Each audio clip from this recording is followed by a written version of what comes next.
I'm really looking forward to talking about this topic tonight. The topic is rappelling. Um, I see a lot of kind of funny business out at the crag or out at multi-pitch climbing areas. And there's just a lot of ways to do this climbing game. It's just, I'm not really much of a critic. Sure, there's better ways to do things, worse ways to do things. It doesn't really bother me until it comes to rappelling. Rappelling, when I see kind of these outdated systems and this just these unnecessarily dangerous systems, it seems to bug me a little more, which is kind of why I wanted to do this and help get people on the same page. I was just spent a few weeks in El Potrero Chico in Mexico, big multi-pitch sport climbing mecca, destination, great winter getaway. And, that's a place in California. A lot of times we're walking off of our multi-pitch climbs. And so we don't get a lot of repetitions in it rappelling. In Potrero, every pitch that you climb is a pitch you're rappelling.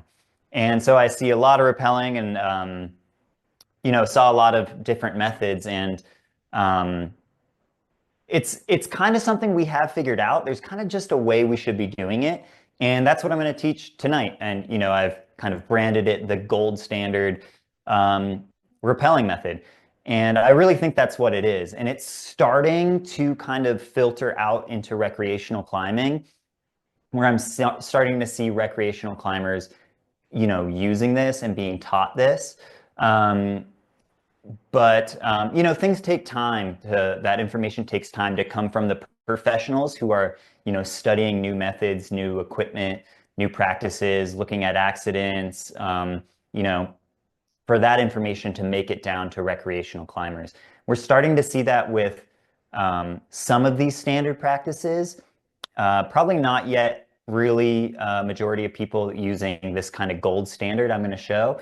And then I'm even going to show something that I consider to be an absolute no-brainer that is kind of brand new. And it's going to take a while for that.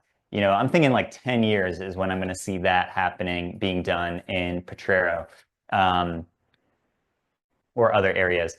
I hope it's sooner than that. So anyway, I'm just kind of like cutting straight through, coming straight to you guys, and I'm going to show you kind of these best methods and a good bit of the why behind that. I'm not going to go into the why behind every single little thing because that'll take a while. But I do think it's really important not just to understand, oh, we're supposed to do it this way, but why it's good to do it that way. So I'll get into the why for a lot of things. Not everything, because it's just going to be a lot. So rappelling, is killing people.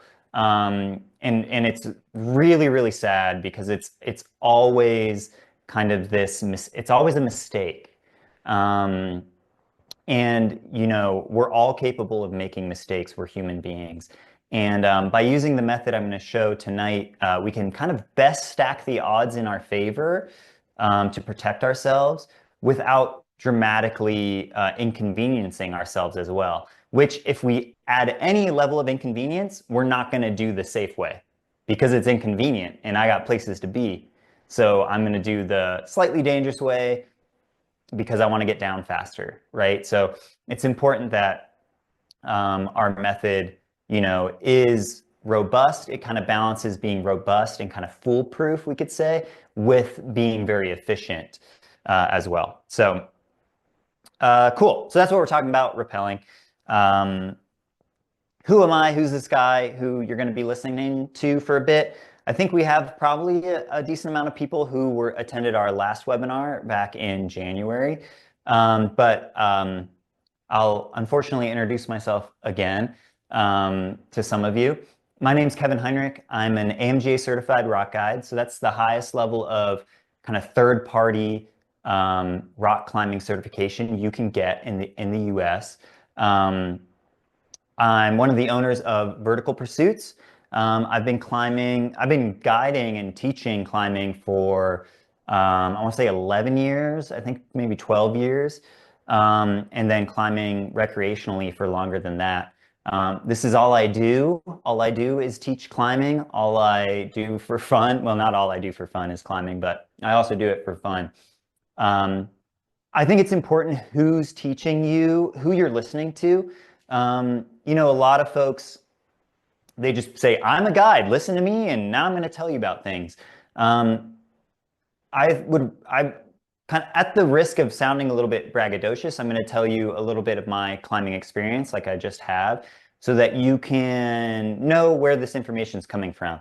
Maybe you hear what I have to say, my experience level, and you're like, wow, this guy doesn't know. Why would I listen to him? And you can sign right off.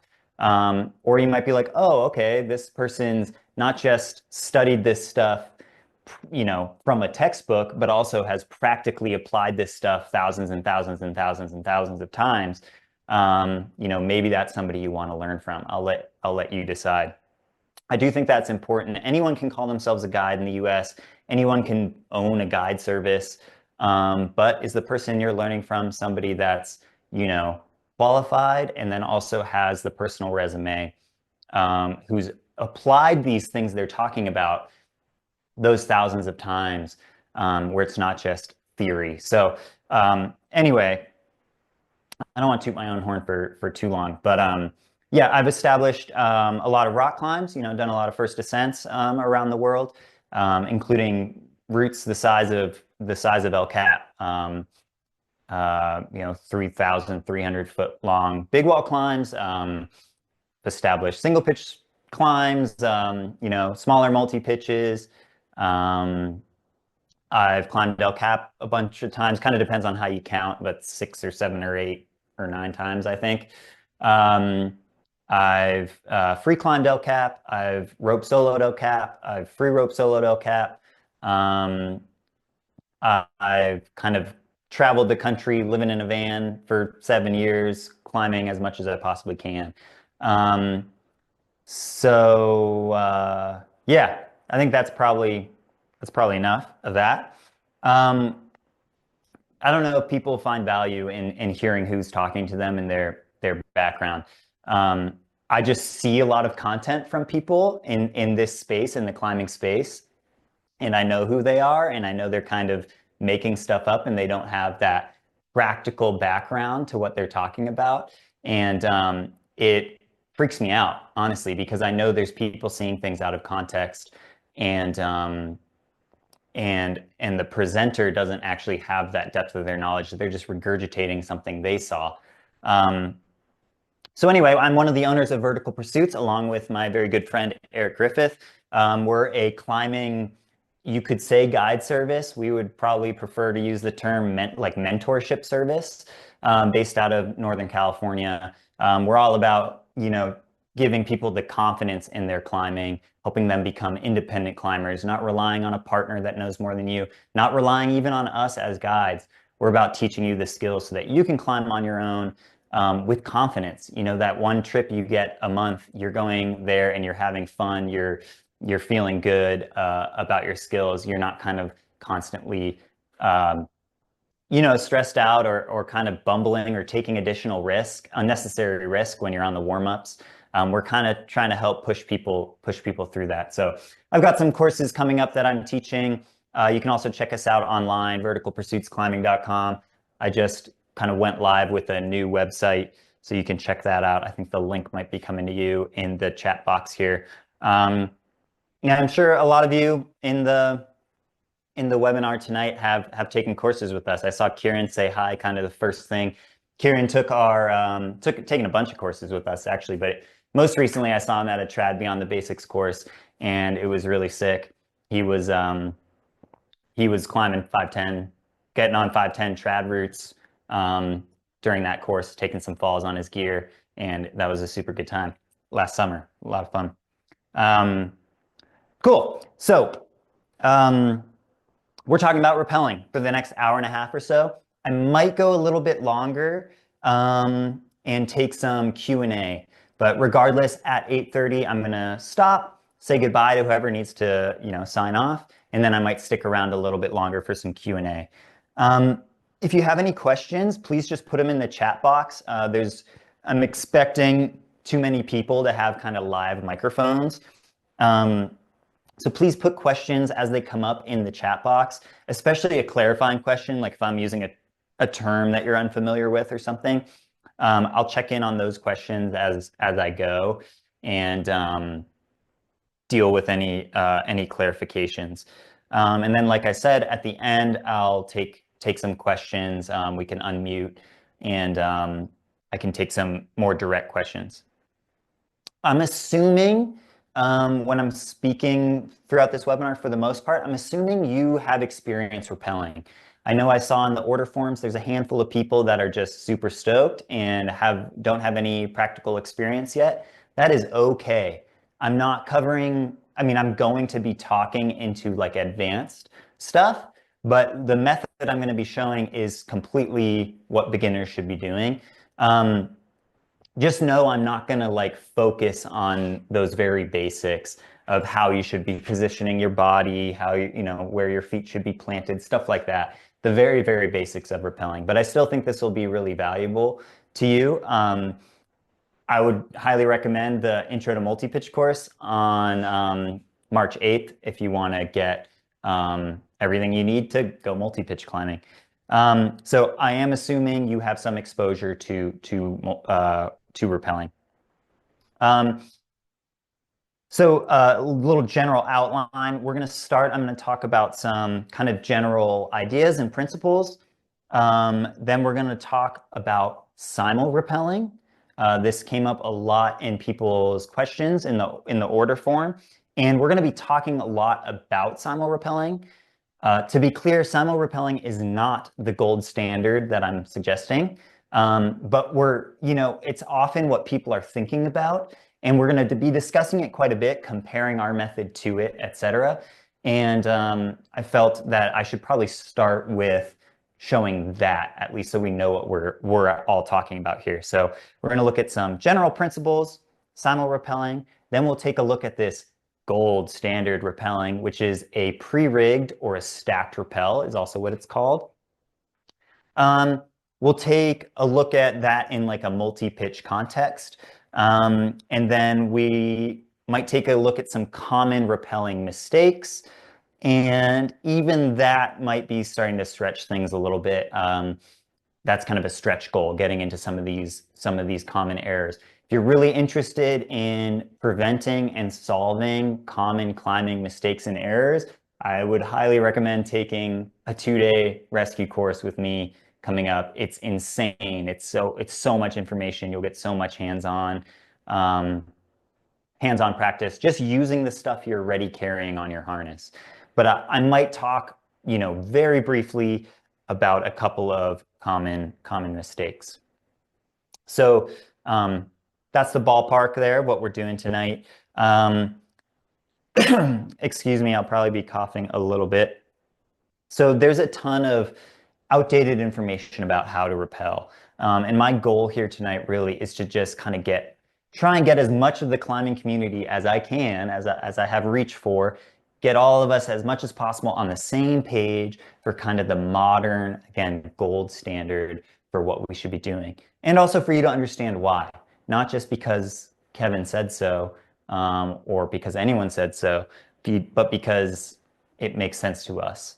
Why do we need to update these methods? Well, our understanding changes, right? Our equipment changes, our understanding of accidents change.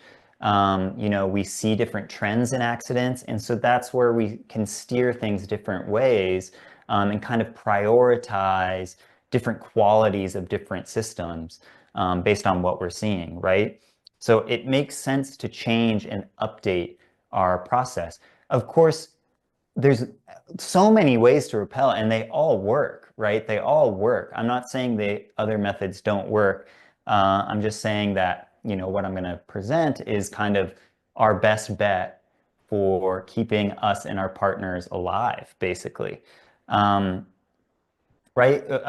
Cars didn't used to have airbags. Now they have airbags. That's a good thing. We learned from accidents and we changed our practices, right? So it's that same idea. I feel a little bit like I'm preaching to the choir when I talk like that, right? You're the people who are here. You're the people that saw, oh, free information about rappelling. You know how to rappel, but you still thought it was worthwhile to get kind of more information. So I'm a little bit preaching to the choir. You're not the people I'm worried about, really. It's the people who see these sorts of things and they're like, I already know everything there is to know about that, right? Why would I go to that? Those are the people that I hope this gets out to. So cool. So I don't know if we have any. I have a lovely technical assistant here. So no questions there. It sounds like. I'm going to take a quick peek at. I can't see how many people are here. Okay, so jumping into some general principles, just kind of some broader topics to start off with. The first one's a little bit morose, but rappelling kills climbers, right? It will kill you. I,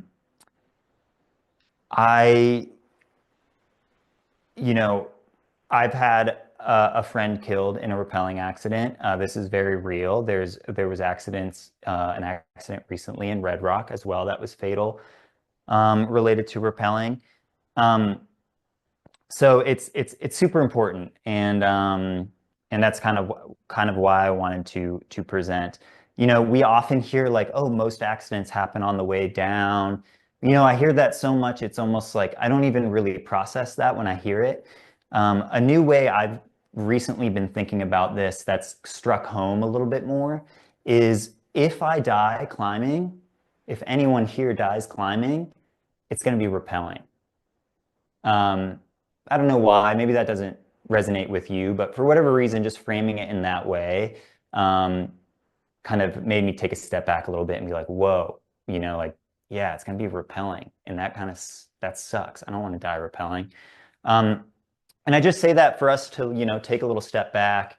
We get, a lot of the times when we're out climbing, we have to do, whatever 7 rappels. We can get in this little bit of a hurry and maybe take some shortcuts, and that's what's getting us. And we're all capable of it. We're all messy humans. None of us are above it. I don't care how much climbing experience you have. I don't care how strong you are. I don't care how smart you are. We're all capable of doing some really, really silly things.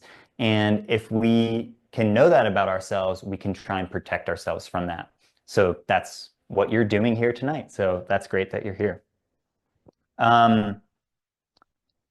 So another thing I want to say is climbing is inherently dangerous.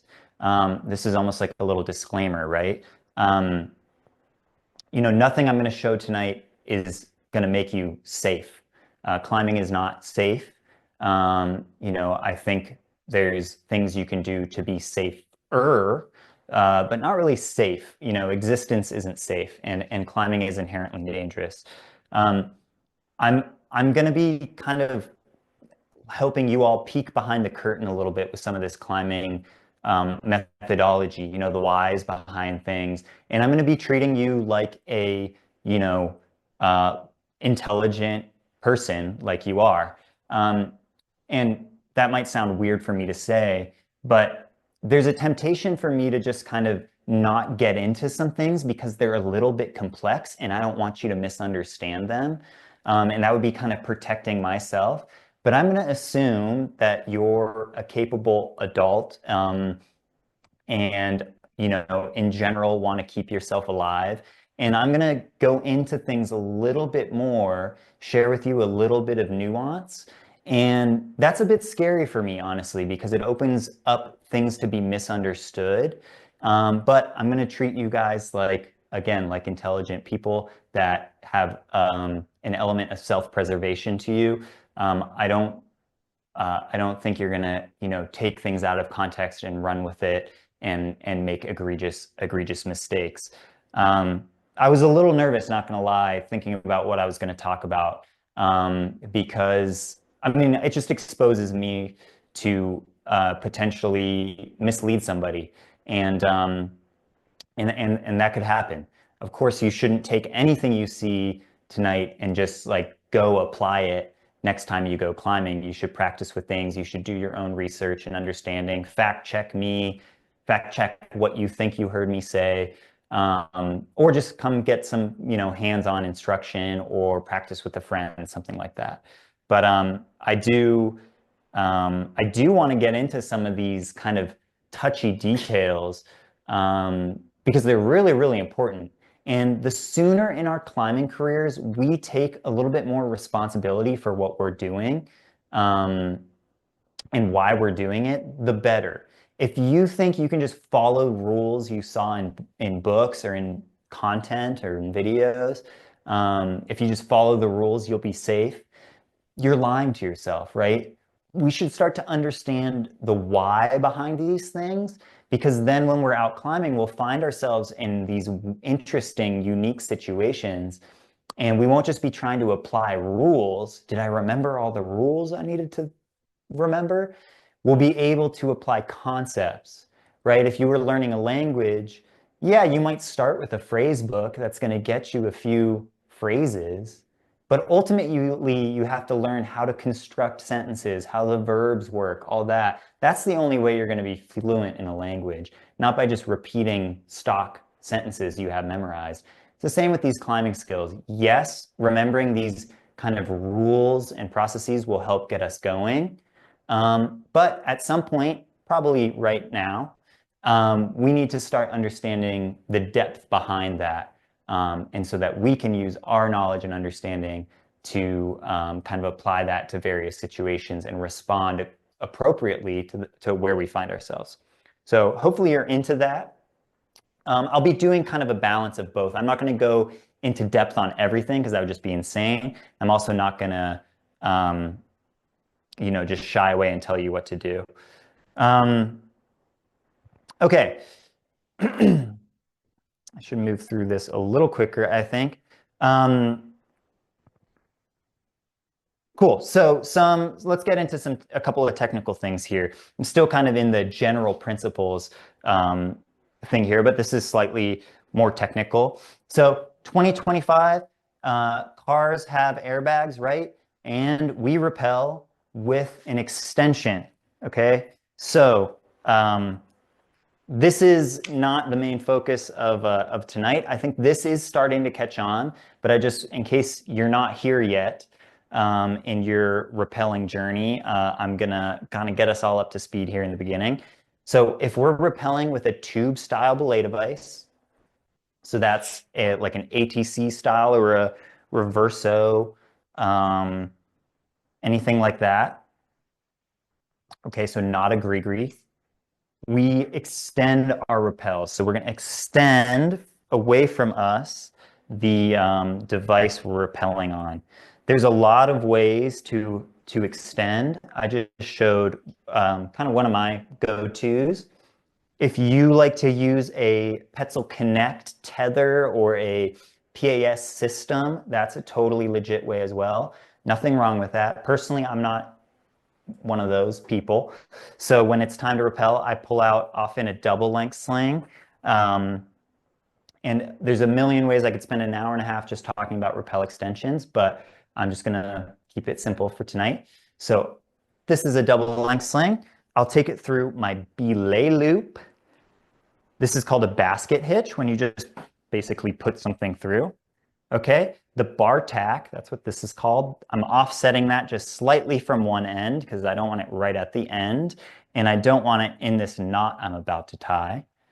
So basket hitch through, and then I tie a simple overhand knot around halfway. Okay, the knot, so the knot makes this redundant. Okay, if any one of these were to cut or fail, I have another one. The knot creates redundancy for me, and it gives me another clip-in point. So I have this extended clip-in point. That's where I would clip to tether myself. I don't even want to show. I wouldn't do this rappelling because I'm occupying the rappel rings right now with my tether, but I didn't want to demonstrate clipping to one, right? We're clipping to two bolts. So that's where I'm going to clip in on my way down the multi-pitch climb. Okay, and then the ATC or belay device is going to go here underneath my knot. So it is extended away from my belay loop. I like to basket hitch through the belay loop because it gives me a little extra length. You can also go through your tie-in points, your hard points. Okay, so we extend our rappels these days. I'm not going to get super deep into the whys of this. It's much more ergonomic to have your, be able to have your brake hands up in front of you as opposed to down below you. And most importantly, it's going to allow us, big point number 2, to use a third hand, also called a backup, a prusik, a friction hitch, an auto block. I'm sure I'm missing one, but these are the common terms. And we're going to put the third hand on our belay loop. Okay, 2025, we do not put this on the leg loop, right? Cars have airbags. We put our prusik on our belay loop. This is one of the ones I'm not going to go into the whys. I'm not going to explain the accidents that have happened, etc., the reasons. This is playing a little bit of catch up. I want to get to what I want to share. But I know a lot of people aren't using this method even still. Okay, but this is completely not disputed by anyone. Anyone who does this professionally, who does this, to a high level. This is what we do. We extend our belay device and we put our prusik off of our belay loop, okay? And we use a prusik, we use a third hand, okay? Now I haven't shown this set up yet for those who are totally lost as to what's going on. You will see it set up, but I just wanted us to get us on the same page there. One more comment here with the extension that I think it's a point that's really important to make. There's a lot of ways to do this. You'll see 1.5 million different ways on Instagram. This is very simple, hard to mess up, and something that I think is very important for me personally, although you'll see very experienced people teach different methods. To me, it is extremely important that I have redundancy in my material. Okay, this, 8mm wide thing, there's 2 of them here. You don't necessarily need redundancy if you have a dedicated tether like a Petzl Connect or a PAS. Those are designed to be used that way. There's extra strength basically built in. Whereas if you're using a sling off your harness, this is, to me personally, again, plenty of people will tell you and show you methods that are not redundant in this 8mm of material. I just retired a sling 2 weeks ago because it was damaged. So I feel strongly that whatever method we're using, it should be doubled up. So here everything's doubled up the way I'm using it. Were there any questions? Tether yourself to the 2 things with the Cool. We'll see that later. We'll see that later. Great question. Okay. So cool. Nobody's fighting with me yet. That's good. Nobody's fighting me about using third hands and extensions. That's just what we do. Now we don't use extensions with the gree-gree. I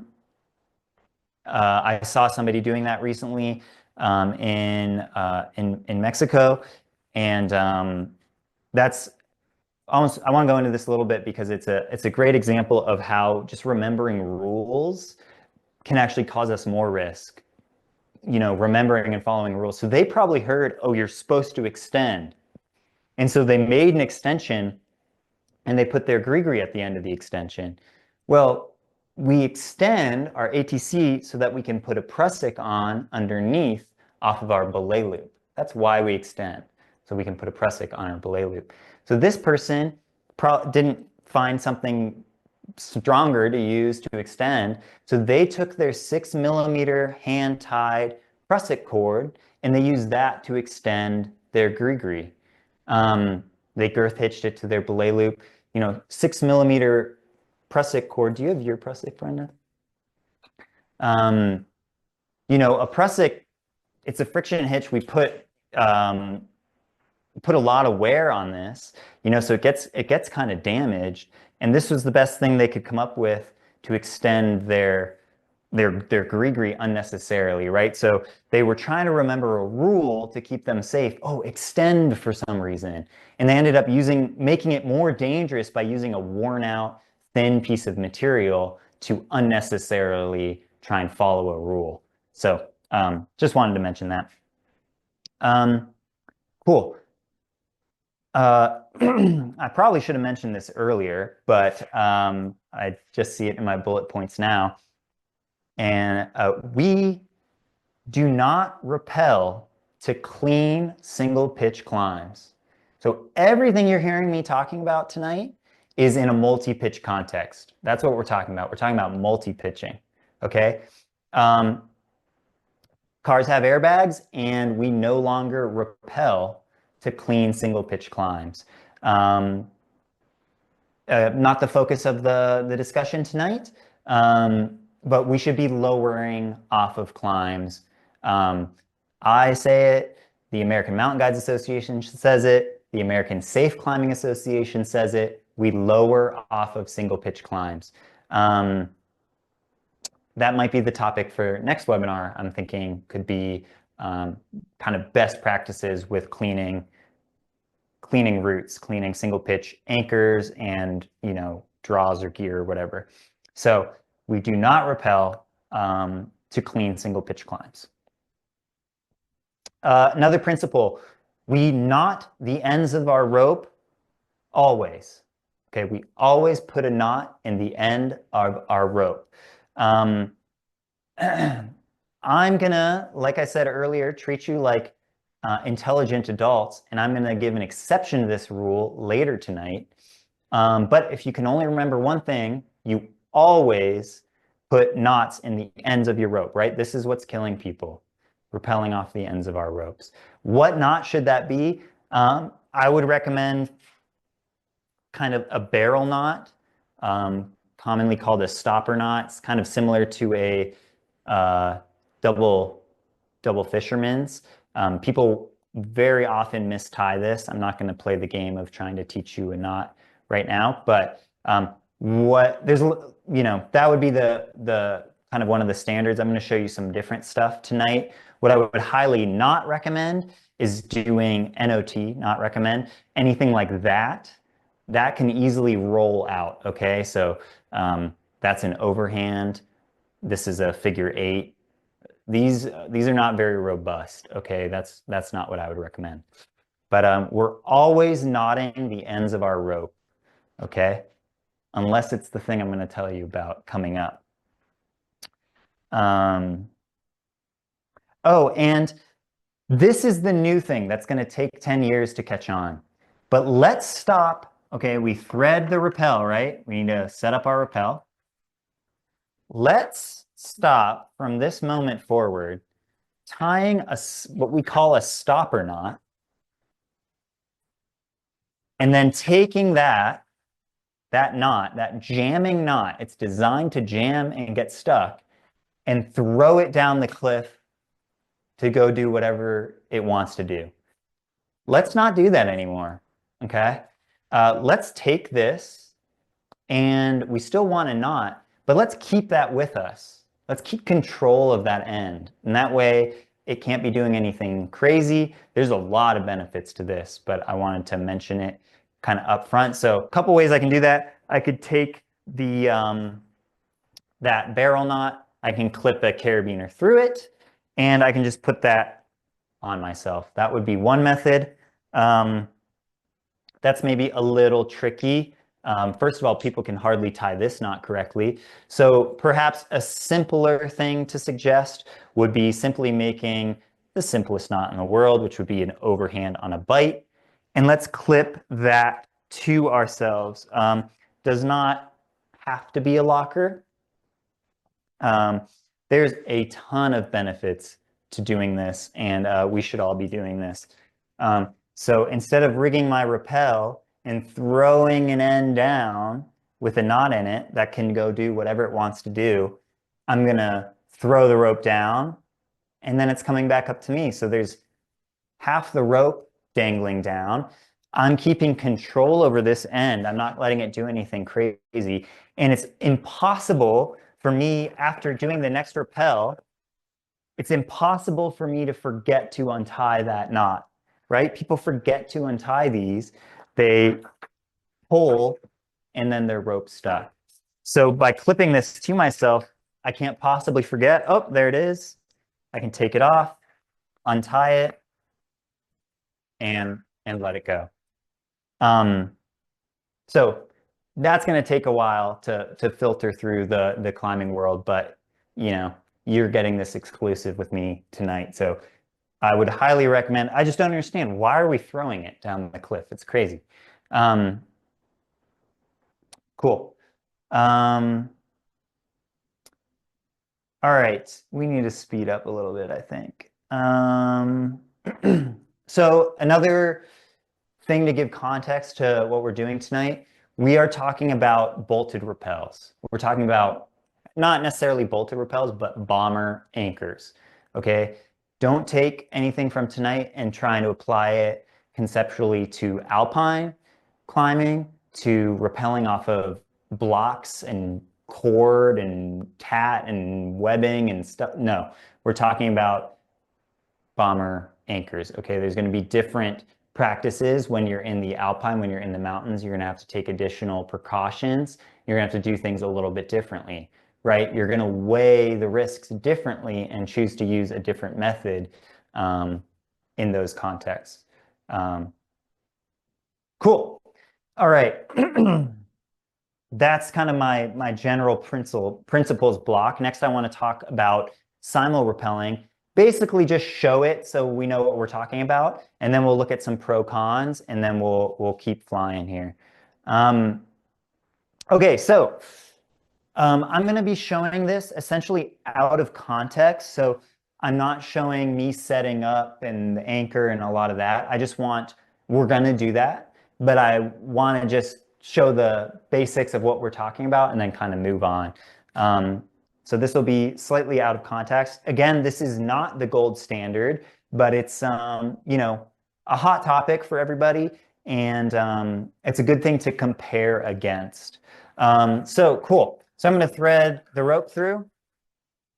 I 1000% have to tie knots.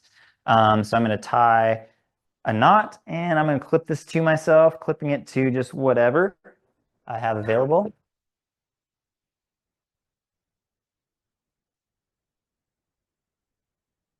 Don't worry, this rope is not a full rope.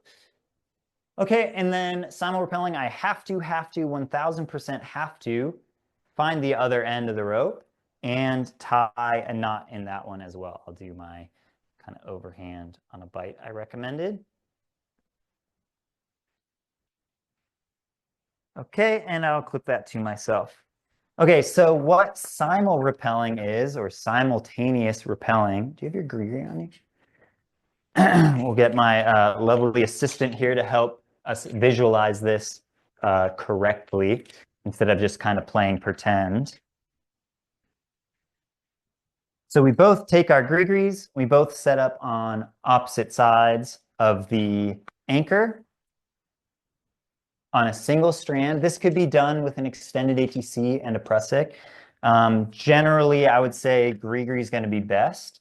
It basically has the built-in prusik built in, right? It will kind of stop itself as needed. So, you know, a lot has been omitted here for clarity, but this is simul-rappelling. We're counterbalanced each other's weight, and we can rappel at the same time next to each other. I'm not going to go into everything there is to know about simul-rappelling. That's not really what I'm promoting here.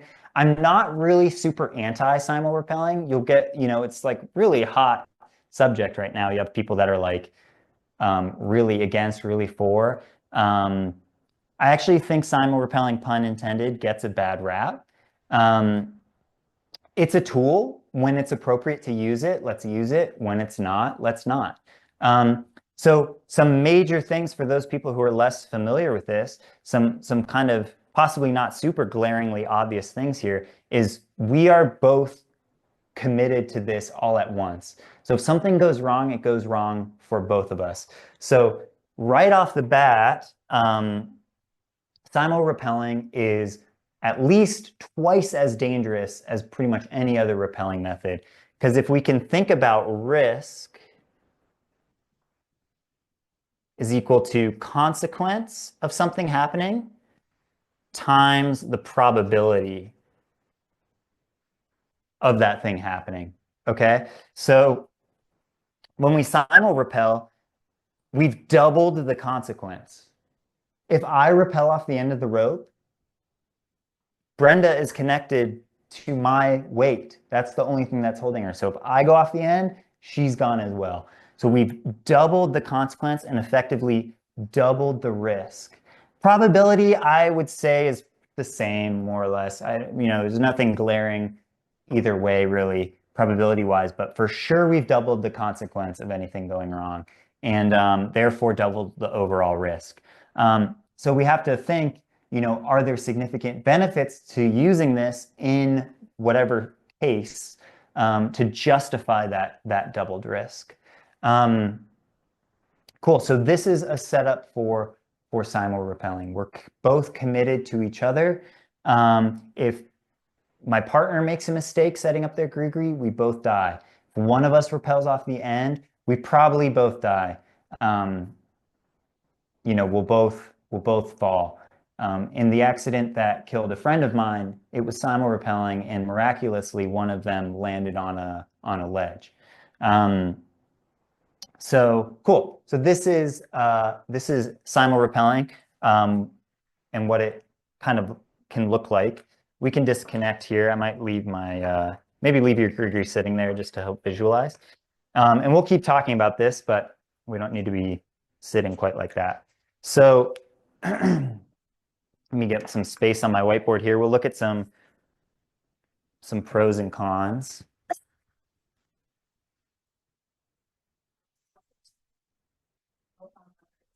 Good question. Doesn't matter either way. Yeah, probably one of each. Because if one of you gets way ahead of the other, which you really shouldn't, then they would kind of end up in the bottom of that loop. So yeah, probably one would have either one clipped to each other. Excuse me. Okay, so well, let's look at some pros and cons here. Again, I'm not super anti simul-rappelling. I feel like that's important to say because I feel like sometimes people are like, oh, I'm just against this thing, so it's terrible. No, I'd use it. It's a tool to use. So I'm not recommending this other method that we haven't gotten to yet, called a pre-rigged or stacked rappel, because I hate this. It's because it's the best way to do things, okay? So simul-rappelling, that's the word I'm saying in case people are stuck on that. Simul-wrapping, 2 Ps. Okay, so some pros here. Most people think that the pro for simul-rappelling is speed. That is not the pro, okay? But let's take a look at the pros here overall. It's a pro, but as you'll see, it's not going to be the reason you choose this. So pros here, both climbers set up their system together at the same time. So that's an efficiency thing. We're both setting up at once. And it's a partner check thing. We're able to check each other live right there.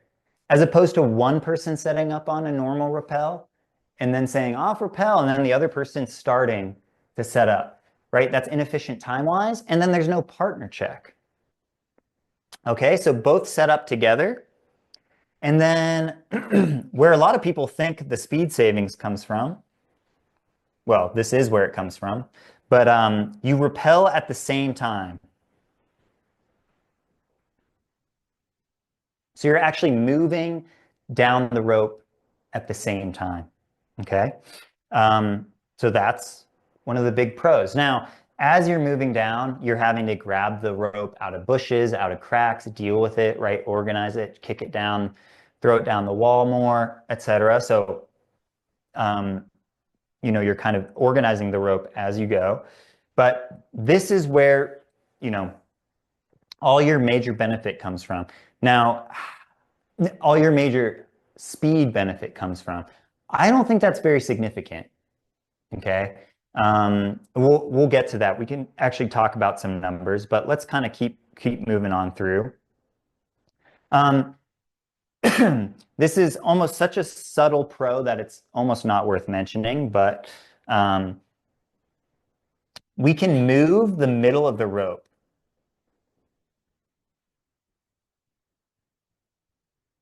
Right? So if we needed to, we could shift the location of the rope in the anchor. I'm not going to go into that. There are times that that's going to be beneficial. Okay. Along that line, we can utilize our partner's weight. Okay. So if I rappel and here's the other anchor,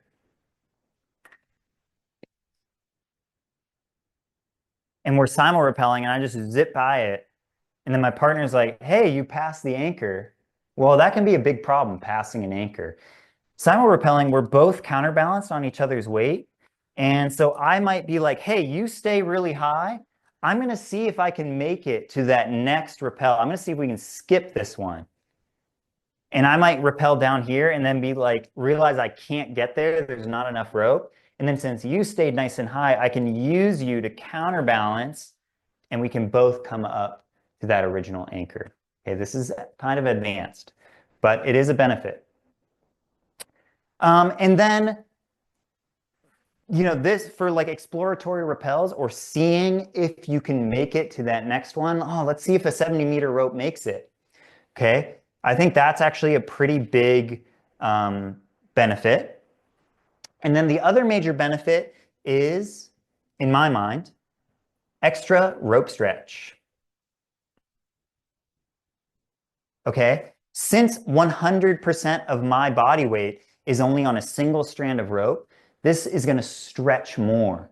So in the specific instance where you're reading the topo and it says, hey, this is a rope stretcher rappel with a 70-meter, I might choose, hey, in this case, I am going to take this extra risk because I want that additional stretch so that we can reach the anchor. I had this instance happen recently in Potrero where we came up just a bit short, where it was like we're reaching down to get clipped in. Everything was fine.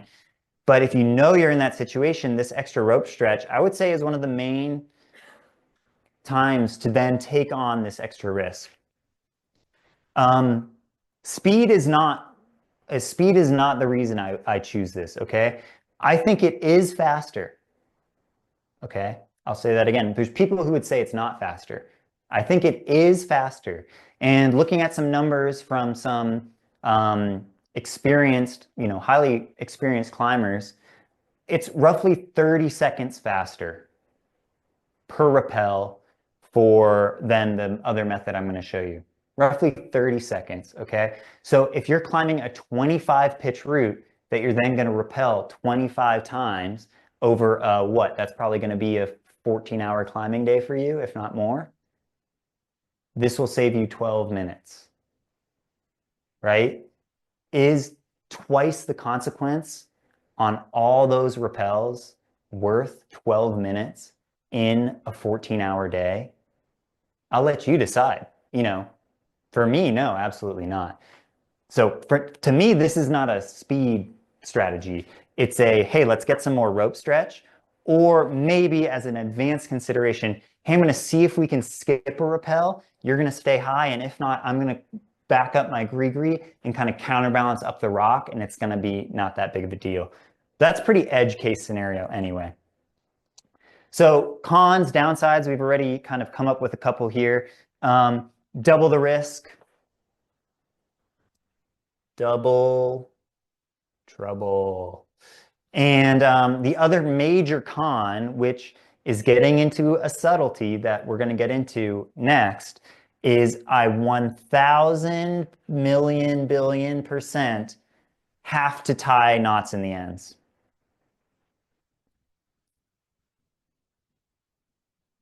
Right? Because if one of us goes off the ends of the rope, we both die. Again, I am going to show an exception to this because I trust you guys. And it's one of the main benefits of this other method I'm going to show you. Yeah? So would you suggest limiting some obstacle to anchors? 100%. Yeah, 100%. I would say everything I'm talking about tonight, I mentioned this earlier, is bomber anchors. Absolutely not would I be simul-rappelling on tat on a block. And I probably wouldn't even do this method I'm going to show you next. That's right? Because we're doubling the amount of force on the anchor when we do this. And simul-rappelling, when we're both going at once and we're both bouncing around, we could maybe generate 4 kilonewtons, maybe, which could, if you're alpine on a bush, on a rock, on a, with tat, yes, so definitely everything I'm talking about tonight is bomber anchors. And what about if there's significant weight differences? Does that factor in? Great questions with the weight differences. You see this come up a bit. This is basically the exact same as top rope belaying somebody, physics-wise, right?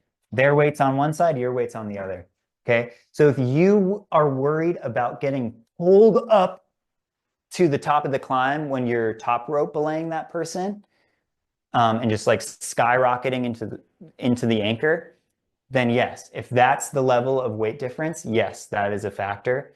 But if you would belay them, not at the gym's a different setup. They put a wrap on that bar at the top. They change the physics. But if you would belay them outdoor climbing without thinking about it on a top rope belay, then you don't need to think about it here. Yes, it's going to make it a little easier a little twitchier for you guys to move around. But yeah, we're, 50% of a weight difference. If I weigh, 200 pounds, I'm worried when the partner weighs 300 pounds. If I weigh 200, right? Cool. I'm sure there's lots of questions about simul-rapping, and there's a lot more I could say. I'm just touching on it so that we're all a little bit on the same page as I talk about it. There's way more I should be saying if I was teaching a course on simul-rappelling. And again, simul-rappelling is useful. If you need that extra rope stretch, use simul-rappelling. If you're trying to be fast, do not use simul-rappelling. Simul-rappelling is not fast. Trying to go fast is honestly probably a really good reason to use a slower method. You're in a rush, let's slow you down a little bit there, cowboy, right? Because that's when we're killing ourselves with these stupid mistakes, is when we perceive a rush because, oh, it's going to get dark, or, oh, it rained and now I'm a little bit uncomfortable. Whatever, who cares? Take those extra, again, 30 extra seconds for a rappel. If you're rappelling, I just guided a 23 pitch route in Mexico. We flew down that thing. We passed people simul-rappelling, never saw them again. We rappelled with a slower method, okay? In 23 rappels, you're gonna get 10 minutes of benefit, okay? You're probably not climbing 25 pitch routes. You're probably doing 4 or 5 rappels. So why take double the risk to save you 3 minutes? Times that by, multiply that out even further. You can double the numbers I'm giving you, triple them, quadruple them, 12 minutes. Why take double the risk? So one more thing I want to say about simul-rappelling, because you'll see this come up, and I want to dispel this a little bit. People will say, oh, we simul-rappelled, but we clipped to each other and we made it so it's safer. Okay, So what I'm saying there is the partners then connect to each other.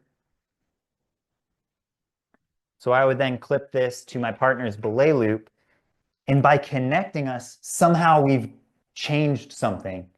Okay. I see this all the time. Actually, in prepping for this webinar, I was like, why do I keep seeing that? I'm going to Google this. Well, what was the first thing that came up? It was something presented by the AMGA technical director that told people to do this. And it blew my mind. I was like, oh my God. Now, that does help a little bit with one thing, one aspect of simul-rappelling, but it does not protect from this major double death situation. One of you goes off the end of the rope when you're clipped together, you both die no matter what. So I really wanted to mention that just because it does not make you significantly safer to clip together. That does not deal with the major problem with simul-rappelling. So I felt that that was important to say. And just think through it for yourself. Have the thought exercise. Okay, if we clip together and one of us goes off the end, nothing's changed. You both die. Okay, time's getting away here, so let's jump over to the, unless we have another question there, the gold standard method of rappelling. So we looked at simul-rappelling, lots of questions in the order forms about simul-rappelling. Again, I'm not super anti-simul-rappelling. I've done it a ton. I've done it a ton. And, but I think, I've probably overdone it. Why I personally, I think I've done a lot of simul-rappelling is I am a sucker for the gree-gree. I'm really a sucker for the gree-gree. I love gree-gree. And so I do a lot of simul-rappelling, or I have done, but I'm really changing because I just keep, the reality just keeps smacking me in the face. And the reality is, honestly, this experience guiding this route in Mexico where we climbed 23 pitches and then we rappelled 23 pitches. And I use this method I'm about to show you. And we left some folks in the dust using this method. And I'm going to show you how to do it and why it can be so efficient and why it's so good. So, excuse me. I tell you right now, I'm not going to have time to get to our common mistakes. Apologize for that. Maybe in the Q&A. So this is called, you'll hear it called two things. These are synonyms. You'll hear it called a pre-rigged rappel, or you'll hear it called a stacked rappel. Okay, so that's what we're talking about now. And this is the gold standard method we should all be using, okay? And now we'll talk about why that is. But first, we'll look at it again, just like we did with simul-rappelling, so we know what we're talking about here. Again, this is going to be stripped of a lot of context, and then we'll look at it in kind of a mock multi-pitch scenario as well. So if I could have my lovely assistant back. So we're going to be rappelling on ATCs, which means we need rappel extension. I'm going to keep it simple. I'm going to show the exact same way I did before. Double length sling, triple length would be really nice. Double length sling, basket hitch through the belay loop, tied a knot. Okay, one carabiner goes at the very end. This is my tether, right? I'm going down multiple rappels. And then the belay device goes here, kind of in this pocket underneath. Can you switch those carabiners? I'm a bit of a stickler when it comes to carabiner shapes.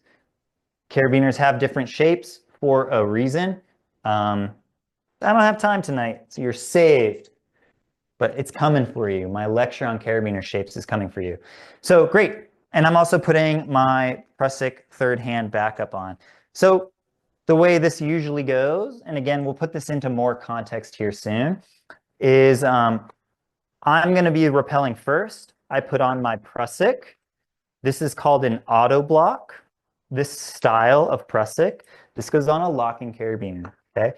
Put on my auto block first, and then I'm going to dump out some slack. That's going to let me and my partner now set up our rappels. So that goes on first. That holds the rope weight, whatever, and gives us this nice clean loop to then set up. So we can just go ahead and set up at the same time. Should I go on top? Yep.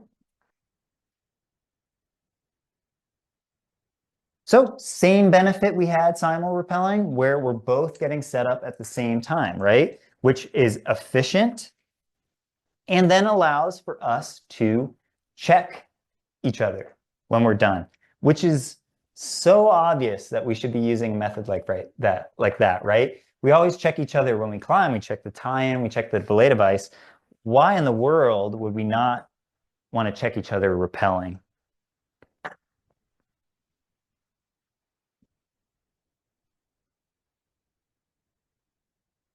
Great.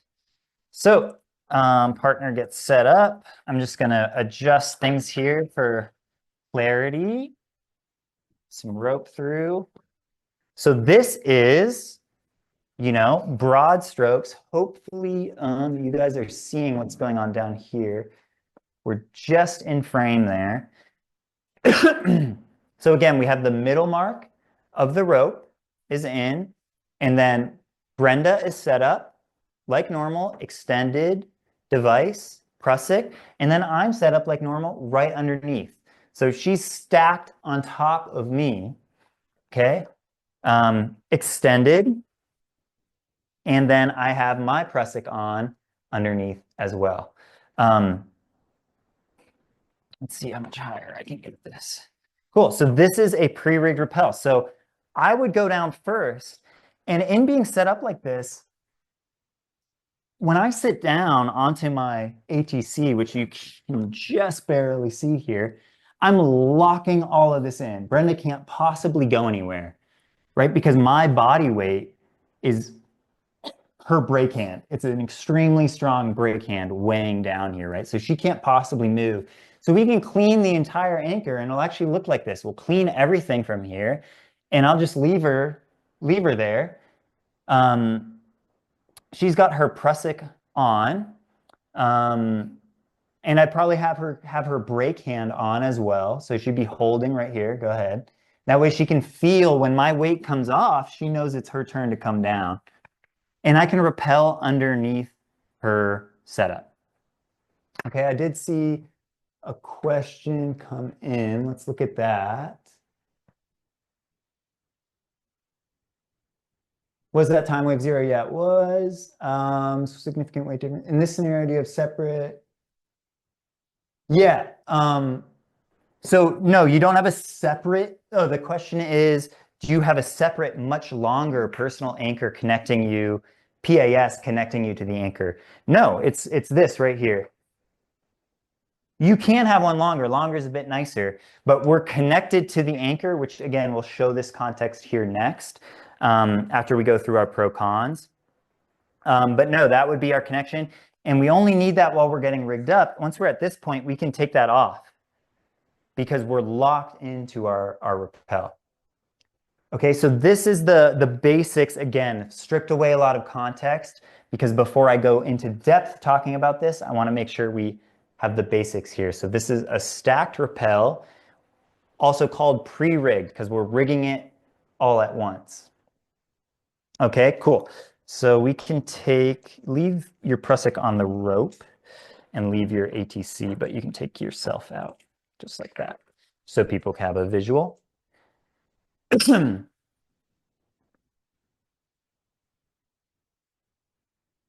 Doesn't look like much probably, but let's get into some pros and cons.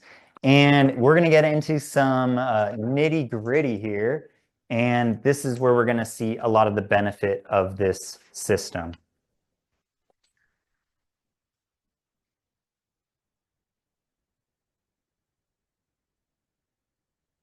So that's basically the setup with human beings omitted.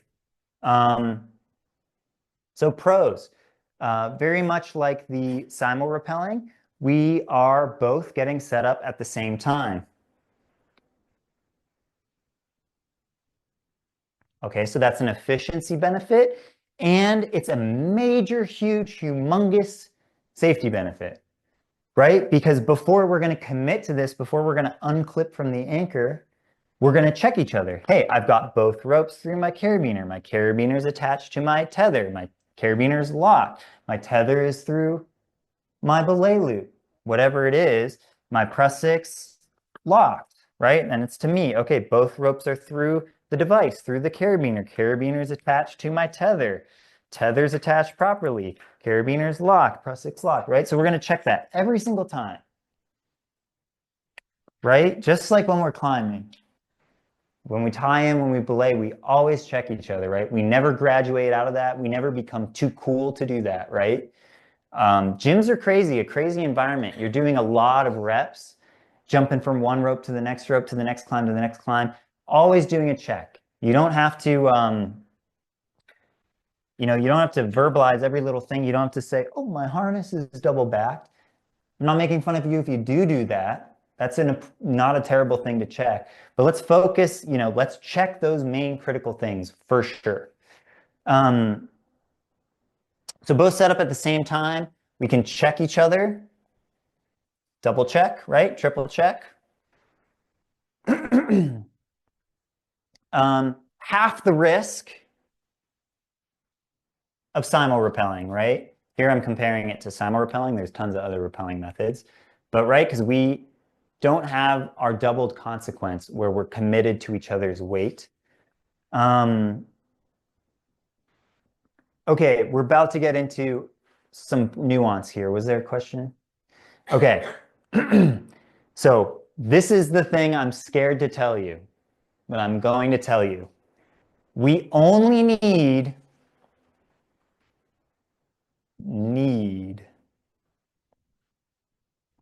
one knot. Let that sink in for a second. We only need one knot in one of the ends. So here I have both ends knotted. We only need one. So what I'm talking about here, we need one, but we only need one. So this huge benefit, this quality of this setup that has so many benefits is the fact that this top person, by them being set up in this way, by them having an ATC on and a brake hand on, they have locked this in place. It's as if this is completely tied off. They have completely stopped the rope from moving. Underneath this person's setup, I could rappel on a single strand of rope. Again, the person's not actually here. The person would need to be here, and they need to have their brake hand on. But I could rappel, so imagine Brenda's still clipped in, on a gree on one strand. Okay, even without her clipped in, and with a prusik on here, without pulling my wall down, I can't pull the rope through. Okay, so that's a benefit. I can go on a gree beneath. Perhaps I dropped my ATC. People do crazy stuff when they drop their ATC. They rely on insane methods. Reap, Schneer, Biener block rappels. That was the fatality recently in Red Rock. I don't know if this was because they dropped an ATC or whatnot, but I can rappel on a single strand beneath. I might not do that, but the reason I only need one knot, okay, again, is because this person is locking this into place. And I just said I can rappel on one strand beneath this person.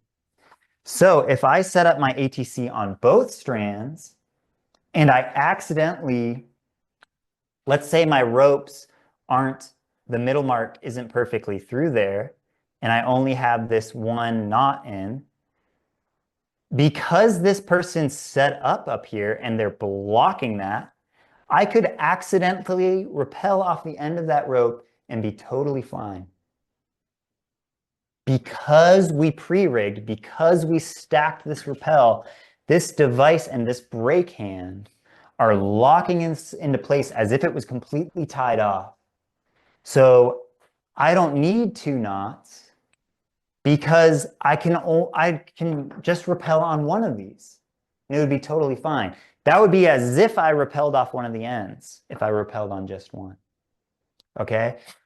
This is a little complicated, and I'm hoping this is going to lead to a lot of benefits here, this being blocked off. Okay, so for the sake of the time I have tonight, what we need for this to be blocked off, the person to be set up and them to have a brake hand on the ropes, okay? I'm not going to get into the physics of why I can rappel single strand on a gree-gree underneath this, but you 100% can, okay? And again, I need 1 knot, which I have in the end, but I do not need 2. Why am I overemphasizing this like an absolute lunatic? Well, that's where you get a huge time benefit from pre-rigging. Because what happens is, and if you've ever rappelled a multi-pitch, you've been in this situation, you set up at your new anchor, you thread the rope, you're pulling the rope from the previous anchor, and then the rope falls. And there's the end of the rope, and it's falling past you. And what do you have to do? You need knots in the end of your rope, especially if you're simul-rappelling, right? Well, you need knots in the end of your rope, period. So you're simul-rappelling with this super fast method. Well, your super fast method requires you now to pull, that rope just fell and now it's perfectly dangling down the rock face. It's beautiful. You couldn't have thrown it better yourself. Well, too bad, because you have to pull that up and tie a knot into it, okay? But I'm telling you, the exception to the rule, and again, do your own research, but I wouldn't be in this business for very long if I made a habit of lying to people. I don't need to pull that knot up because I have 1 knot, right? Because I had to thread one end through for my new rappel. And right as soon as I did that, I gave myself that knot. I'll do the, right? This is the one I have a knot in the end. And the other one can fall down and I don't need to pull it up as long as I do a pre-rigged rappel. Now, an important side note, if you are intentionally going on a single strand on a gree-gree beneath this, you should probably pull up both ends, right? Because are you going to know that you set your gree-gree up on the end with a knot?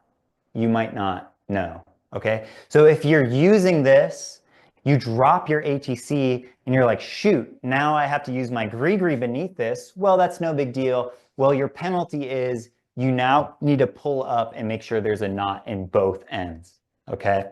Because you don't know if the knot, like if you could see all the rope, you could say, yes, I'm set up on the right side, but it's a little too hectic for that.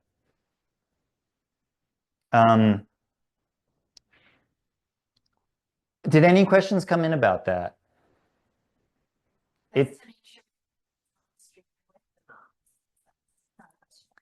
Yeah, exactly right, right? Exactly what I'm just saying there. With the gree-gree, if I'm set up on the ATC,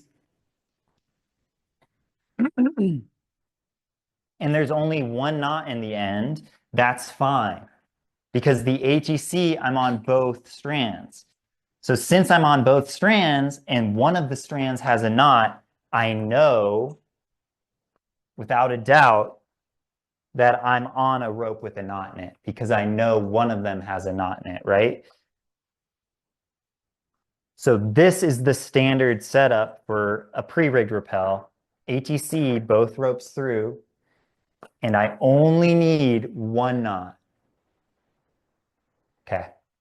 Okay, and what's required for that, there's a lot of subtlety to this, and I'm trusting you as very intelligent people in a lot of this, and for this, just take my word for it. We're setting up and we're gonna have a brake hand on, okay, with our top person. There's times when that's not necessary at all, but I'm not gonna get into the very niche subtleties here. Go give this a try for yourself off of your, neck on a tree or off of a banister or something like that. It's pretty cool, and it's a very, very powerful tool. Wow, time flies. Okay. So some more pros here that are all kind of secondary to this. So we only need one knot, which means we don't need to pull the rope up. I already said that. We can rappel on a single strand underneath on a gree-gree if needed. So if we drop our ATC, we don't have to do any crazy pressing down. We don't have to use a munter hitch. We don't have to use a carabiner brake. We don't have to use 6 carabiners oriented in this weird way. No, we just use the gree-gree. How many devices would you need to drop to need to use a different method, right? Because my partner has a gree-gree too. So I'd need to drop my ATC, I'd need to drop my gree-gree, and then I need to drop my partner's gree-gree before I'm going to have to use some weird method. I have a method I really like for this, but we're not going to get there. So there's no need to make up belay devices. Someone said never only one strand for an ATC, right?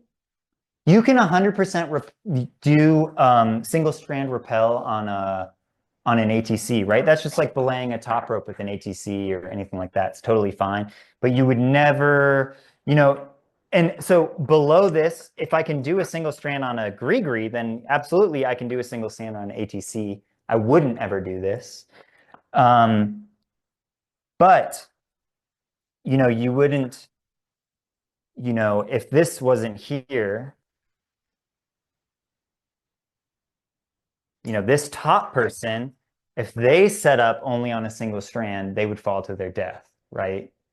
And people do that, sadly. My partner, Eric Griffith, at the Auburn Quarry, was unfortunate enough to witness this happen and was the first responder to a fatality when the person only put one rope. That was more of a mistake of clipping the ropes in. Good question. Okay. Great. If we're in a party of 3, we can have 2 people rappelling underneath all at once. Okay. If we're ever unclear or unhappy with trusting what I've said here, that this person with the brake hand on is closing the system, we can always just tie a knot here to help give us peace of mind. That closes the system. We can even take that and clip this up to a part of the anchor. Call this a J loop, or I think we call it a J loop. There's maybe one other term for it. It also uses the term J. So I could do this and I could have 2 people rappelling. This is also really nice if it's an uncomfortable spot. My partner can be staying over here comfortable, sitting on the summit, for example, and I can be rappelling without having to have them dangling there as well with this pre-rig. So this is called a J-loop. So the J-loop is nice. Even just doing this can give you peace of mind if you're going off underneath on a single strand, but it's not necessary. Okay, this is totally legit. Okay, so some cons for this setup. The people are rappelling separately. So wrap separate, one at a time. Okay, so that's your huge time loss from simul-rappelling. Not that much of a time loss. The first person is going to go down. They're going to organize the rope. It's going to take them a while. They're going to pull it out of the bushes. The second person who's coming down, they don't have to deal with any of that. They just zip on down, right? However quick they're comfortable with. It doesn't have to be anything crazy. So not a major con. we can't recenter the rope. So this is locked in. We can't move the middle of the rope. It's not even worth my breath explaining when that's useful. It is a con, so I am going to mention it. There's times when you may want to move, just pay one rope out and move the middle. If you have two ropes tied together and not there, you might choose to move that knot past an obstacle or something. And then we can't do that snazzy counterbalance trick that I showed with simul-rappelling, which is, again, one of the main reasons to use simul-rappelling, along with the fact that con here is a con relative to simul-rappelling is we don't get as much rope stretch.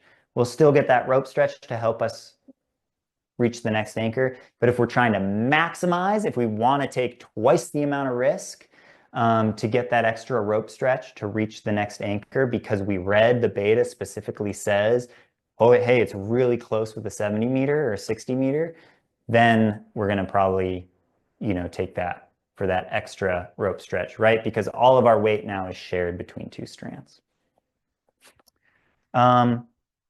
Okay, time flew. We're getting close here. I want to show this in a little bit more context. Put the pieces together a little bit more here.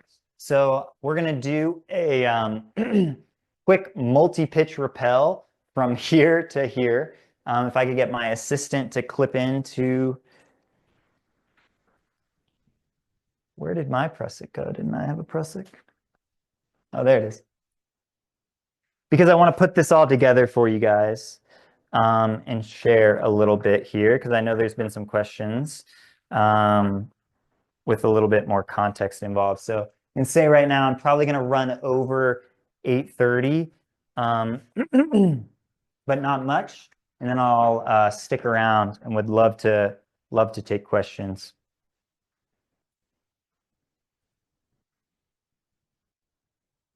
So again, we rappel in a multi-pitch setting only. So that's what we're looking at here.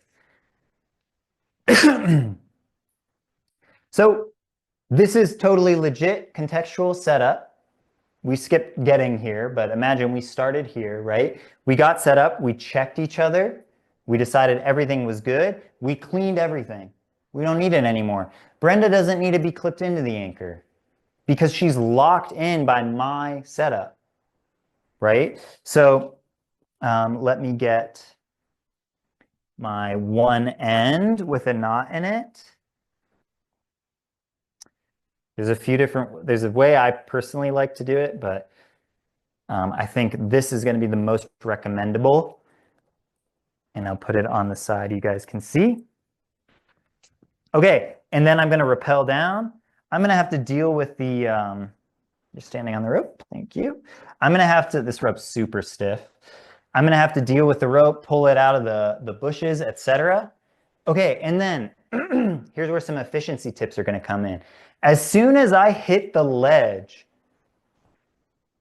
for this anchor, assuming there is a ledge, I'm not going to clip in, I'm not going to start building an anchor. The first thing I'm going to do, this is efficiency, I want to get my partner moving. So I'm staying set up, but as soon as my feet hit the ledge, boom, I'm going to dump some rope through. Off rappel, Brenda.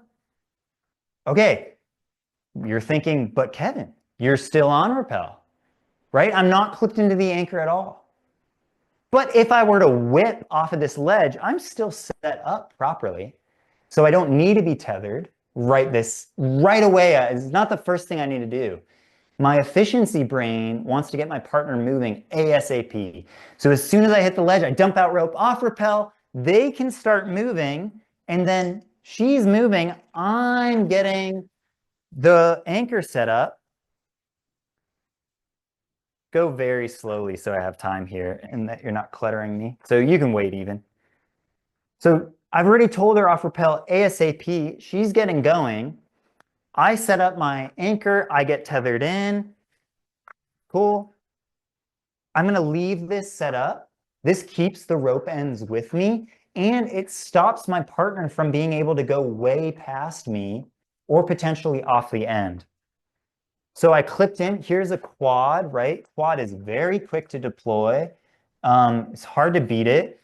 This is in a double length Dyneema, which is quite short, which is often all you need. And wire gates, I don't need lockers because I'm sitting here looking at them. If I was setting up a top rope, that was not going to be observed. It's going to be at the top of the cliff. Yeah, locker is probably a good move here. Non-lockers are fine. So I get to the ledge, dump out rope, off rappel, set up the anchor, clip in, right, with my the end of my extension here. And then while my partner's rappelling, I might as well start getting things going here. I'm going to take this knotted end, untie the knot, poke it through, retie the knot, and I just immediately clip it to myself again. Okay, my partner is working their way down this very old, very stiff, retired rope. And then they get here, they're going to clip into the anchor I built. Make sure you guys can see a little what's going on. Yeah. They're going to clip in, lock, and then we can both start coming off of the rope. So we can both start disconnecting. Leave the ATC on the rope, hook that wire keeper on there, and then pull the rope out. Can't drop your ATC that way. But even if you did, I've already showed you some tricks for that. So we're going to come off of the rope.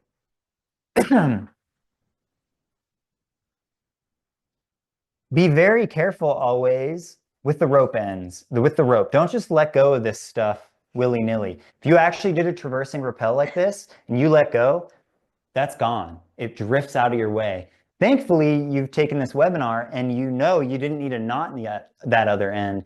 So it drifted away, but you can still pull the end you have, right? People let go of the ropes, they blow out of their way, and it's like, shit, the knot's still in there. So anyway, we get unset up.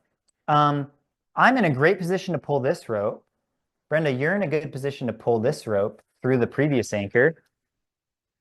The one person's going to pull down and the other person's going to thread it through. And we're both together. Hopefully the rattling's not super loud. We're both going to look together for the middle mark. So whoever sees it first is going to mention middle mark. Okay, sweet. We found it here. Brenda's finishing pulling the rope. I'm already setting up my prusik. Why would I wait? What am I going to do? Just stare at her? No, I'm going to set up my prusik. There's no knot in that end of the rope, so it comes right out. I already have the one knot that I need because I'm doing pre-rigged rappels because I'm really smart. So Brenda, in this case, it came straight into her hand, right? Because it's a 1 meter rappel. But often, right, this would fall down the cliff, so it would just fall down and that's fine. No need to deal with that at all. So while she was finishing pulling, I set up my prusik. I would even, man, I got my microphone in here. I would even be starting to get my ATC set up. She's going to start setting up her prusik.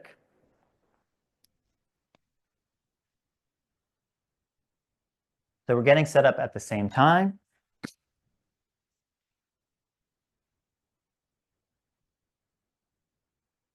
This rope's really fat and stiff. And maybe we can rotate slightly just so people can still see the setup. So I'm underneath of her prusik.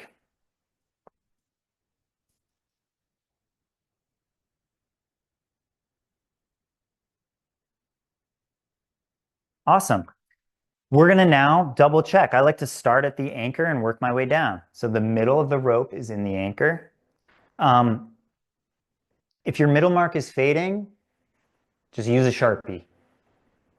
Sure, buy a manufactured rope marker. That's great too.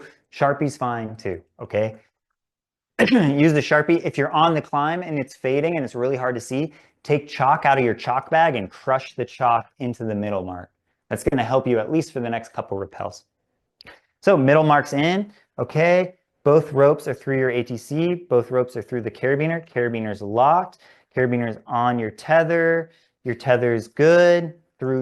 In her case, it's through the 2 hard points. That's going to be a little shorter than my setup, which is why I like to go through the belay loop. But there's no magic voodoo there. You're not going to suddenly explode because you did it that way. And then you have your prusik, and your both ends of the auto block are clipped in and locked. And then we come to me, both ropes through, carabiner's locked, carabiner's through my tether's set up correctly through my belay loop. I have my prusik, both ends are clipped through and locked. I'm a big fan of these dedicated prusik cords, personally. I'd highly recommend it. This is from Sterling. This is the Sterling prusik. It's the 18-inch, I think. The hollow block's really nice. Generally, the shorter length that they sell is the one you want. Nothing wrong with the personal ones. These are going to wear out a lot faster, a little clunkier. They get kind of twisted up and very stiff, etc. Anyway, so we got set up. We checked each other, right? We could do a function check. We could take the time to make all these adjustments and fully weight the system. That would be the most textbook thing to recommend. That would cover my ass, right? Function check everything before you remove your previous system. The reality multi-pitch rappelling is that ends up being really hard to do a lot of the time, to get truly weighted on your system, you know? So you have your partner to double check. You visually checked everything, that everything works. You could decide it's okay after those double checks to commit to your system. So we both got set up. We can unclip. I'm going to clean all of this. We don't need any of it. Brenda doesn't need to be on her tippy toes, tried to be connected into the anchor. No, she can be down on her rappel, and then I'm rappelling down away underneath. I've locked her in place with my weight here. That's one look at a rappel transition. I was hoping to show more than that to emphasize efficiency a little bit. One comment I'll make, the prusik here really shortens up Brenda's connection to this setup. So what sometimes could be nice, you can do the J loop I mentioned, but just to show something that's nice here, if she stays actually unclipped from that, it lets me rappel and be moving around a lot, and she can stand comfortably. And then when it's her turn to rappel, she can clip that in and go. Because that's one of the benefits of being extended, is I can be rappelling and she can be standing in the nice spot. Of course, we can do, she should always have her brake hand on. And that way she can feel, as soon as, she doesn't have to wait for me to say off rappel. As soon as she can feel slack, go. It's so funny. I'll climb with people and I'm feeling, and I just go as soon as I can physically move, I start rappelling. And then I'm almost done rappelling. They're like, off rappel. And it's like, you could have said that minutes ago, right? So anyway, with the prusik short like that, if I'm pulling her around a little bit more. Cool. So I ran out of time, 8:36 right now. So I will stick around and take some questions, but I'd love to, say goodbye to anyone who needs to sign off. I hope that was useful. I wanted to show a little bit more, wrap my microphone in the rope here. I wanted to show a little bit more of some efficiency tricks and do a little more transitions.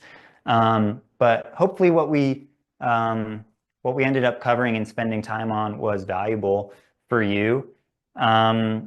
So like I said, I'll stick around, but if folks need to sign off now, you may. I think also now you can unmute yourself if you'd like to say goodbye. Thanks so much. Check out Vertical Pursuits, our new website. If you'd like to shoot me a couple bucks on Venmo, I think that link might be going in the chat box soon. That would be much appreciated. Completely not necessary. My pleasure to do this. I do have to pay for professional Zoom Pro in order to run these for so long. So a couple bucks in the Venmo could be nice. Totally not necessary. Thank you for coming. Yeah, we'll say goodbye to whoever has a family that loves them, and anyone else can stick around and I'll chat with you for another 20 minutes or so, and we can fire through some questions. Thanks, Kevin. My pleasure. Thank you. Good to see you, John. Nice to see you.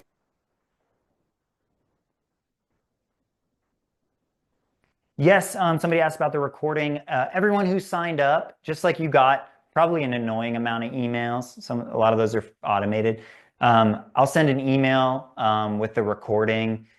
It'll be on our YouTube channel as well as the previous webinar, Multipitch Efficiency webinar. That's on our YouTube channel. So in the next couple of days, I'll get that kind of slapped together and you'll get an email with the recording. Please share that with folks. Let's get that information out there.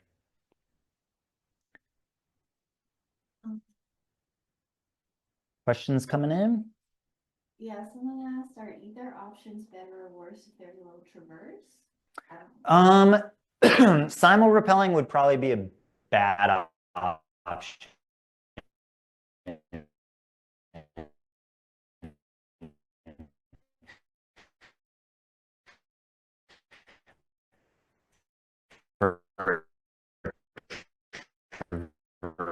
And if you have another person on the other end of that, that's going to be really hard. So yeah, definitely simul-rappelling would not be the move on a traversing rappel. A standard pre-rig would be fantastic. Yeah.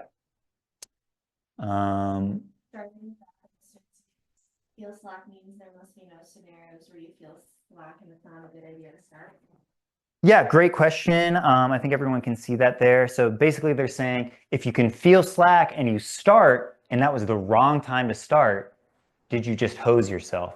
Could you see a scenario in which you hose yourself? Not off the top of my head, I can imagine one, right? Because if they, for some reason, were standing on a ledge, you need a decent amount of slack to really get rappelling. If they suddenly weighted that again and started rappelling again, that would just stop you. You'd just be stopped. You'd be like, oh, I jumped the gun. Yeah, personally, I can't think of a way, but I love this style of thinking from Sharon. I love that style of thinking. I call that the positive power of negative thinking. It's not this fake, you can do it, it'll all work out, just believe. No, it's very rational. What are possible problems? What could go wrong?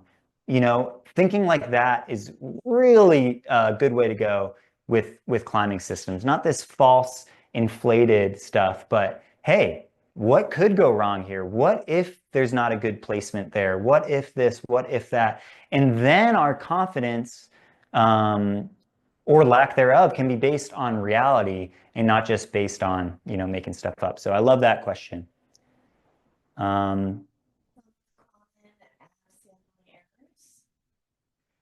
So, love to hear some of the common abseiling errors. What up, Eli? So that's British climbing English, abseiling. We call it rappelling here. They shorten it. Yeah. So we call it rappelling. Abseiling is cool too. That's like style. That's stylish. I dig it. I think that's your style, Eli. Actually, you should call it abseiling. Common errors. So the big one is people don't pull that rope up and tie another knot because they're lazy. They know they should. They know that that's what's killing everybody. But it's rappel number 10. Or to be honest, it's usually just rappel number like 5. And they pull the end and it falls down. They're like, dude, I'm not pulling that back up. Like, let's just not, like, you want a pinky promise that we're not going to rappel off the end? Yeah, let's pinky promise. Okay. And then they don't do it. So that's what I would say would be probably not the most common, but that's the killer. I would say other really common ones are rappelling past the anchor. You were supposed to stop at this anchor, but you missed it. Dropping an ATC, super, super, super, super common and no big deal. No big deal. There's a lot of ways to solve that. I would not recommend the munter hitch. I would not recommend doing a carabiner block or a reap schneer. But I showed you, you can do a stacked rappel on your gree-gree. There's another more technical solution. If these things sound really interesting, the rescue course, we go into all this. We actually do all of this. If you rappel past your anchor, how do you ascend the rope to get back up? We get into that. You will do that. Other common rappelling errors, the rope getting stuck. You pull it, it falls, it gets stuck somewhere. Often that's a personal error. You forgot to untie a knot. That's often the case. But stuck ropes happen. There's some tricks for prevention. Don't have the time to get into them. But it does happen, but you can help stack the odds in your favor. I'm multi-pitching in Puerto Rico next week. Awesome. Wanted any last minute tips? Yeah. Check out the pre-rig system. Let me know what you think. I would love to hear with you guys. Folks have trained with Eric. Love it. Hauptmaßwurfsicherung. Yeah, nice. Yeah. Instead of the munter hitch. So yeah, that's actually what these carabiners are named after, right? HMS carabiner, Hauptmaßwurfsicherung. Half of a Mastwurf's hitch. So a clove hitch, half of that, munter hitch. Anyone, nobody cares except for me and James's iPhone. Cool. Any other questions, guys? There's a lot of really good questions in the order forms I got from folks. I just had to construct things kind of a little bit differently. I'm happy to chat for a bit more. Michele, what's up, Michele? What knot would you use with a single rope and a pull cord? And would you use a reap schneer block? No, I would not use a reap schneer. I'm pretty opposed to the reap schneer in general. I think it's armchair rock climbing, honestly. And it's kind of one of those things where like you'll find AMGA videos, the technical director telling you to use a reap schneer, and it just baffles me. And I'll reach out to colleagues and they're also like, no, that's a bad method. The fatality recently in Red Rock was from misapplying a reap schneer. But your question, using a tagline, Michele, I just do a normal flat overhand knot to connect the two ropes. I load them into my ATC like normal and I rappel like normal. Of course, meaning normal flat overhand, I'm tensioning each of those strands individually. It's beautifully dressed. There's, 16 inches of tail on that. Sometimes I'm tying a second one just to give me the warm fuzzies, right? A second knot, it would have to roll over. But in general, when I'm using a pull cord, now this is a fully rated pull cord. I'm not talking about a 3 mil cord or something like that. I'm talking about a proper tagline. I just set up like normal 2-rope rappel, basically. Keep it very, very simple. There are a lot of new products and new things people are using. People are using super thin taglines and kind of being on the fringe. So, you'll have to look into the specifics and do a little bit more research because people are starting to stretch the gear and stuff. But I would say in general, rappelling with a standard tagline, flat overhand, maybe adding on a second one in those tail strands is what I'm doing. I did teach a webinar, not a webinar, a clinic on using taglines at the Calaveras Dome cleanup last year. I think it ended up being like 2 hours of stuff I had to say about taglines at least. I would say taglines is an advanced situation utilizing taglines. But great question. I do carabiner blocks. I do very boring, very simple, very clean, very tidy carabiner block, and I'll show it to you sometime, Michele. But I'm not a fan of the reap schneer clipping back. Too much friction, and I wouldn't even have thought of this fatality that happened where it is kind of a complex looking thing, and they set up completely on the wrong side. Sorry, I'm sure that question was maybe a little over some people's heads, but oh, Prusik versus Autoblock versus Klemheist debate. It's not a debate. We use the Autoblock,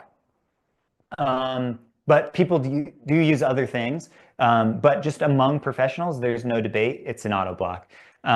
You do have other options with friction hitches, and it's fine. If you prefer to use another method, you're more familiar with it. That's fine. You can use a classic Prusik and you can use a Klemheist. But everyone, all the professionals are going to be using auto blocks. Why? It's the least grippy of the three you described. Well, why are we using it when it's the least grippy? Well, because we need it to be constantly sliding through as we rappel, and we only use the auto block behind a belay device. So underneath the belay device. The belay device is taking the majority of the friction, the force multiplication, the friction that's slowing me down to rappel, and only the little bit extra that's coming out, that's what the auto block is helping me with. I'll use other methods when I'm directly taking a load. That's why we use the auto block. Great question. What have you typically done when you get your rope stuck while rappelling? Fantastic question. There's a great flow chart you can find online that's like your kind of decision-making process when your rope gets stuck. I can't go into all of that right now, but what I will say is take a deep breath, okay? And don't start pulling hard, okay? Start with, you pull the rope, it's stuck on something, you don't know what it is. Before you put any amount of force into that rope, right? Because that could cinch it into a crack or hitch it onto a bush or something. Before you pull hard, spend a couple minutes flicking the rope. And there's skill to flicking a rope, believe it or not, but you're trying to create this wave. Where'd my marker go? There it is. You're trying to create basically an impulse, a big wave that's going to travel up the rope. So you're going to reach your arm back and then snap it forward, and that's going to create this wave. So back and then whoa, and that's going to send the wave up and might, right, as this wave travels up the rope, lift it off of that thing it's stuck on. So you're going to do that from a while. You're going to try from over here. You're going to lean back on your tether that's connected to more than one point, not just one point. And you're going to try it from over here as far as you can get. You're going to try it from over here as far as you can get. You're going to try out. And then, and only then, once you've exhausted your flicking, you'll pull a little bit harder. And 9 times out of 10, you pull a little bit harder and it falls down. But if you would have started with pulling hard, you might have just locked it in, and then flicking is never going to do anything. So start with flicking. Yeah, prevention is really the key there. And just know if you get a rope stuck, it happens, okay? It happens, even if you try and stack the odds in your favor. You'll always have the other end of the rope that you can climb back up, lead back up, and undo that rope. Now, if you're rappelling a wrap line that's not the route you climbed, you could get yourself into trouble doing that, right?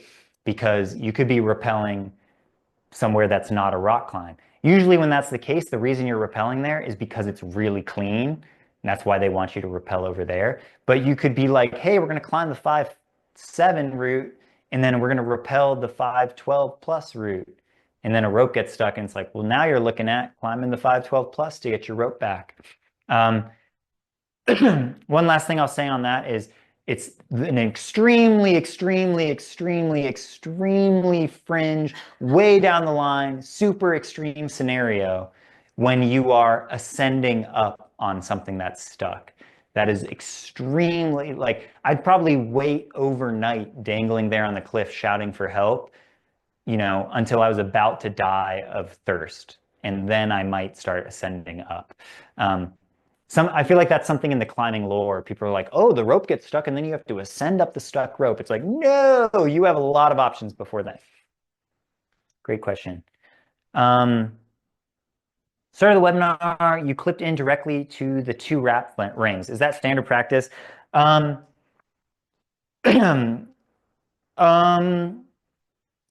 for rappelling. This would be kind of silly because I'm threading the rope through these rings.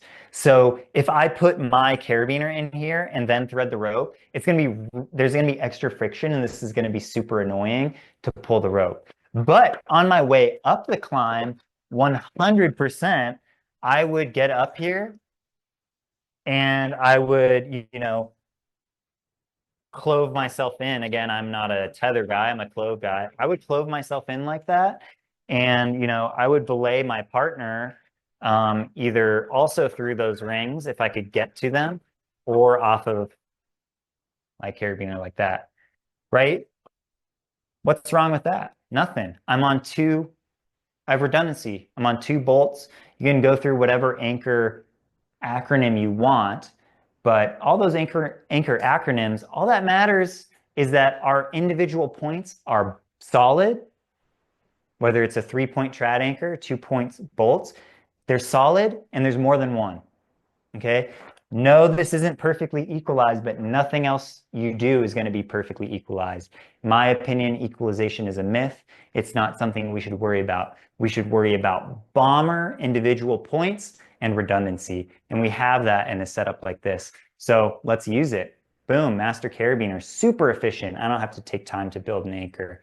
A lot of rappelling anchors, and I almost made one to, actually I have one right here.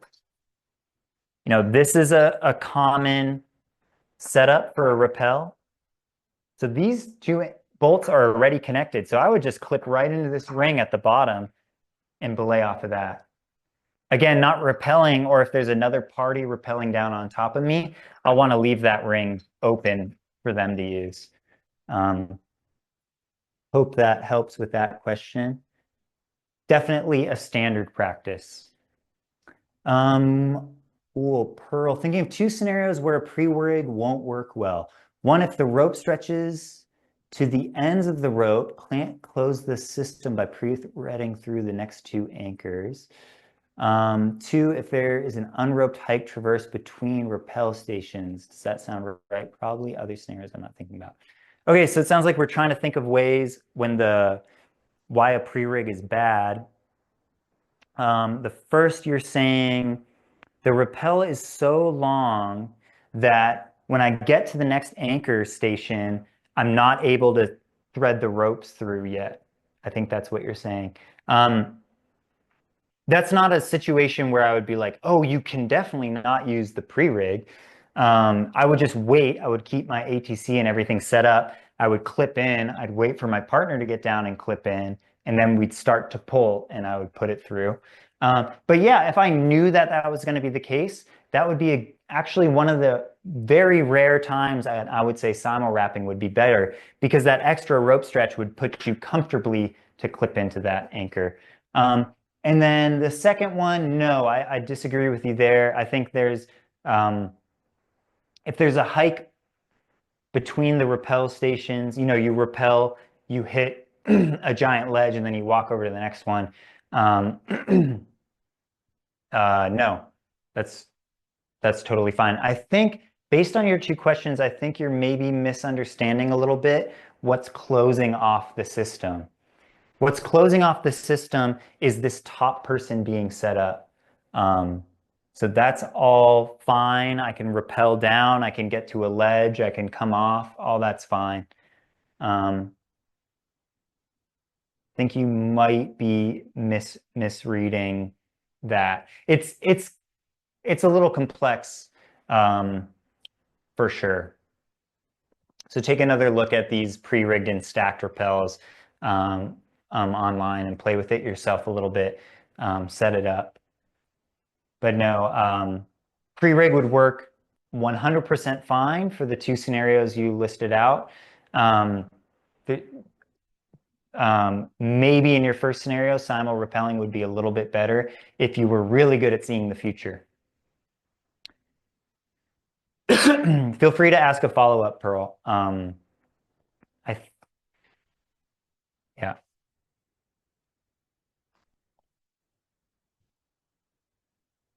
Cool. Well, I'm not seeing anything else come in. So yeah, we can call that a wrap.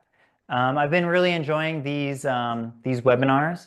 Um, Thank you. Yeah, thank you guys. No, I really appreciate people taking the time to like attend something like this, because you guys can be, you probably don't feel qualified to teach this, right? But the information is getting out there. You're going to share this with your partners. You're going to explore it on your own. And we're just getting more kind of better practices out there into our climbing community, just kind of injecting this stuff into the climbing ether. So thank you all. Thank you all so much. My pleasure. Going to try and do these once a month on various topics. And yeah, come check out a course in person with me.